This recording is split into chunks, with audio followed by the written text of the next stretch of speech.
kú dédé wòyí ẹ̀yin ìyá mi, bàbá mi, ẹ̀gbọ́n mi àtẹ̀yin olólùfẹ́ mi. Èmi ọmọ yín náà ni Àmọ̀kẹ́ aya Adébáyọ̀, aya wọn nílùú Ògbómọ̀ṣọ́ ajílété, níbi tí wọ́n ti ń jẹ kàtán tí wọ́n mú kọ yọgọlé. Ẹ káàbọ̀ sórí ètò. Bẹ́ẹ̀ ni lónìí a máa sọ̀rọ̀ nípa àwọn ọba ládéládé èyí tó wà ní ìlú Ondo. Ó ju báyìí lọ ṣùgbọ́n mẹ́wàá ni a máa mú jáde níbẹ̀.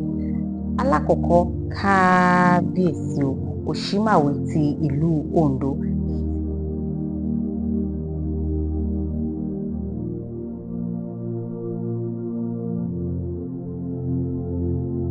Tí a mọ̀ gẹ́gẹ́ bí paramount ruler nílùú Ondo.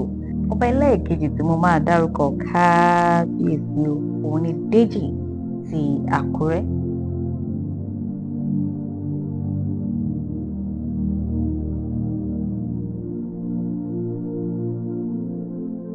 Ẹlẹ́ẹ̀kẹta, kábíyèsí Ọlọ́wọ̀ ti ìlú Ọ̀wọ̀.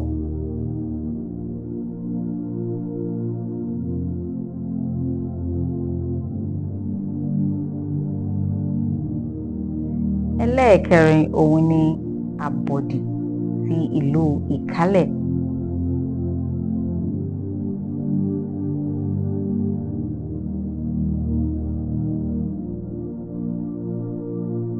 Ilé ọba mi mo kí á o, gbogbo ará Ìkálẹ̀ mi kí á o.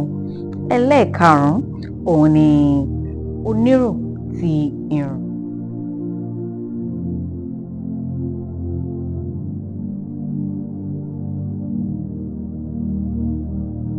Kábíyèsí Kẹ́mi Ọláógún o. Ẹlẹ́ẹ̀kẹfà òun ni Aláàní ti Ìdó-àní.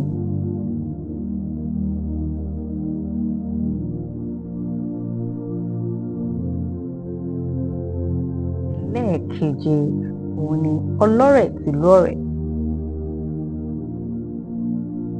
Gbogbo wa tá bá ń travel ó yẹ ká ní ibi tá ti máa dúró máa ṣe kábíyèsí fún ọba Ọlọ́rẹ̀ ti ìlú Ọ̀rẹ̀. Ẹlẹ́ẹ̀kẹjọ òun ni ti Ọlọ́fun ti Ìrèlè.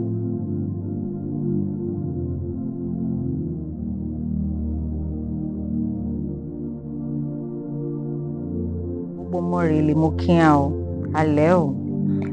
Ẹlẹ́ẹ̀kẹsàn-án òun ni Rébújà títí Òṣòro.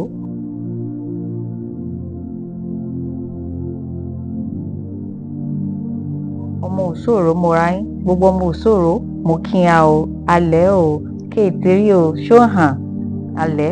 Ẹlẹ́ẹ̀kẹwàá òun ni Aláfò ti ìlú Àfò.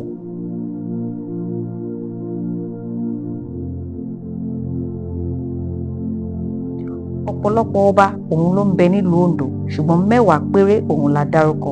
Mo mọ wá rọ gbogbo wa èyí tí ẹ mọ̀ pé mi tí ì dárúkọ ọba àlóyìn àbí àwọn ọba tí ẹ̀yin mọ̀ ní ilẹ̀ Ondo tí ò sí lára àwọn èyí tí mo dárúkọ yìí, mo máa rọ̀ yín kí ẹ máa bá mi fi wọ́n sí comment section kí èmi àti yín ká máa kẹ́kọ̀ọ́ lọ ká dẹ̀ máa bá ètò náà rìn ṣó. Ẹ ṣé, kí ẹ má gbàgbé láti subscribe sórí Clechem Studios. I love you.